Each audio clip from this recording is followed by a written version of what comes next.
እሺ በኋላ ተገዛ አምባላጌ ገባን አሁን የመጀመሪያው ቀረጣ የሚያካሂዱት ደጃይ ገብረ ማርያም በጅሮ እንድገረመውና ደጃች ያዘው እሺ ናቸው ተባለ እና ይሄንን ጦርነት በደንብ ቀረጣሉ ሻልኩ ጧት ወጣውና አሳቻ ቦታ ላይ ቆሜ ጣሊያን ጦርንም የኛ ጦርንም የምናይበት ቦታ አሁን ዋይድ ይሉታል አየ ዋይድ ሾት ዋው እሱ ነው የሚባለው እሱ ቦታ ላይ አሳቻው ላይ አርኩና እነ ደጃይ ገብረ ማርያም ገቡላህ በፈረስ አቤት አገባብ አሁን ደስታን ፈረስ አለ ብቻ አልኩ ሲሉ ጣሊያን ደግሞ ተወዲያ በኩል እሺ አንድ ሎንግ ሾት በረጅሙ ሁሉንም ያስኩና በኋላ ትዝ ይለኛል ደጃይ ገብረ ማርያም ላጣርጉ አልኩ እንትኑን እንዲህ ሲገሰግስ አልኩ ሚዲየም ብቻ የዛ ጊዜ ቲንቲኒ ነው የሚባለው እንዲህ መሀል ለመሀል ሲሉት ኤክስትሪም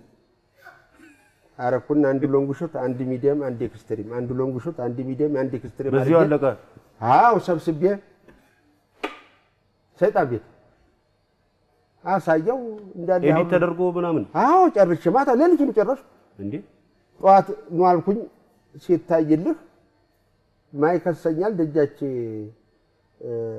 አላመረው እኔ ለኢትዮጵያ አልደመሁም ወይ እኔ አልቆሰልኩም ወይ የኔ ታሪክ ለትውልድ አይቀመጥም ወይ ብሎ ለካ ጃንሆይ ጋር ከሱኛል ጃንሆይ ትፈልጋለህ ተብዬ ሲሄድልህ ልሾም ልሸለም መስሎኛል እሺ እንዴት ደጃች አላመረው ነው መሰላም በሳጎ በዝለ ኢትዮጵያ አልደማም ወይ እንዴት ነው እሱ ያላለሰው አለ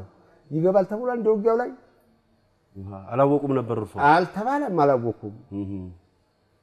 አሁን እንዴት ብናደርግ ነው የሚሻለው አለ ስለዚህ እንግዲህ ይደገማል አልኩት ምኑ ውጊያው ጦርነቱ አዎ እሺ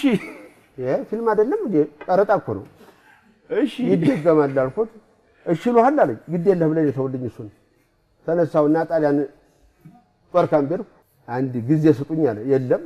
ምን ማለት ነው እናንተ ስትፈልጉ ብቻ ነው እንደምትጓጉት እኛም ስንፈልግ መዋጋት አለባችሁ ስለው ጊዜ ተሰማለህ አሰማም ማለት ይሰማለሁ ዲስክራዚያት ተልኩት እማትረባ ማለት ነው በራሱ ቋንቋ ለሞትልህ ላጣርጉ ይሄን ሪቮልቨር አልኩ ዋ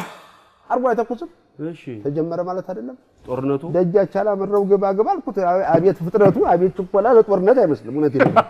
አቤት እጀዘለለ መጣ አንድ ሎንግ ወሰርኩና አንድ ሚዲየም አድርጌ አንድ ኤክስትሪም ገባሁለት አለቀ